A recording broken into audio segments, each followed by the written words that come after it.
Tim SAR melakukan pencarian di hari kedua korban yang tenggelam di perairan Sungai Lematang di Desa Muara Lematang, Kecamatan Sungai Rotan, Kabupaten Muara Enim.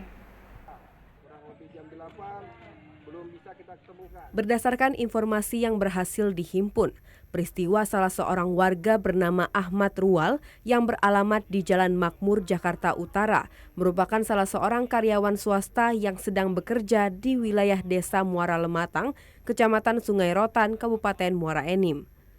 Koordinator Rescue Kabupaten Muara Enim, Edi Ramlan, saat dikonfirmasi membenarkan bahwa ada warga yang tenggelam di Sungai Lematang di kawasan Muara Lematang, Sungai Rotan. Tim gabungan sudah 2 hari ini melaksanakan pencarian terhadap korban dengan menyisir menggunakan perahu karet dibantu warga. Baik, sampai dengan sore hari ini, operasi tim SAR gabungan dalam rangka operasi pencarian pekerja dari PT Titan yang tenggelam akibat kecelakaan kerja pada malam minggu. Sampai dengan saat sekarang sore ini belum ditemukan.